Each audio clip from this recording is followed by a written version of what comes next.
znaju. Stoga bismo, ako govorimo o toleranciji Islama, o islamskoj toleranciji prema drugima, mogli kazati da se tolerancija u Islamu zasniva na sljedećim stvarima.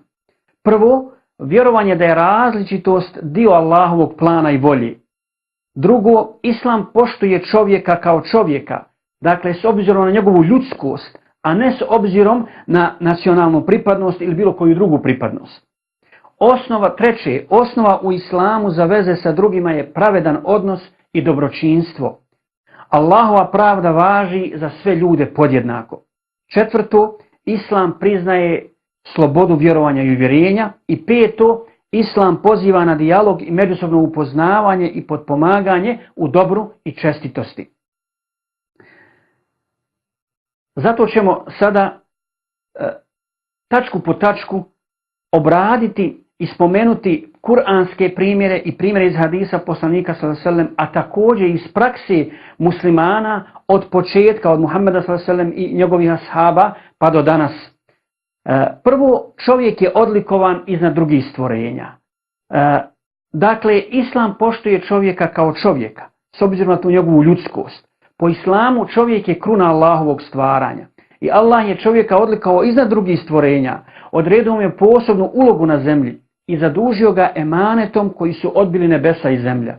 U tom smislu i kuranski ajet, A'udhu billahi minash shaitanir rajim, وَلَقَدْ كَرَّمْنَا بَنِي آدَمَ وَحَمَلْنَاهُمْ فِي الْبَرِّ وَالْبَحْرِ وَرَزَقْنَاهُمْ مِنَ الطَّيِّبَاتِ وَفَضَّلْنَاهُمْ عَلَى كَثِيرٍ مِّمَّنْ خَلَقْنَا تَفْضِيلًا. U suri Isra Allah dželle šanehu kaže: mi smo sinove Adamove doista odlikovali. I zanimljivo je da se ovdje kaže mi smo sinove Adamove odlikovali. Nije rečeno mi smo samo muslimane odlikovali. I dali smo im da kopnom i morem putuju i opskrbili ih ukusnim jelima i dali im velike prednosti nad mnogima koje smo stvorili. Zatim, ajet samo u prijevodu na našem jeziku iz sure El-Hidž 28. i 29. I kad gospodar tvoj reče melekima, ja ću stvoriti čovjeka od ilovače, od blata ustajalog. I kad mu dam lik i u njega udahnem dušu, vi mu se poklonite.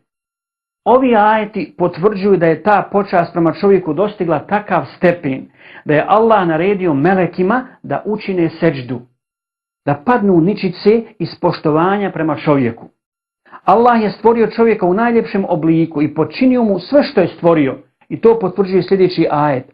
Zar ne vidiš da je Allah sve što je na zemlji vama podredio, pa i lađe koje voljom njegovom morem plove?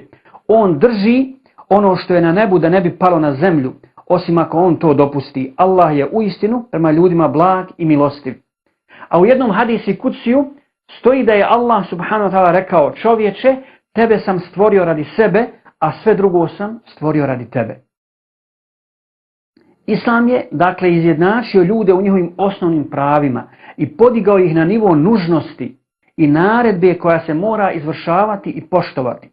I onaj ko oskrnavi ta prava, posebno ako je musliman, on nije načinio zulum samo čovjeku ili skupini ljudi, već prije svega Allahovoj knjizi u kojoj je naređeno poštivanje tih prava, a za koju on tvrdi da je vjeruje i da je slijedi.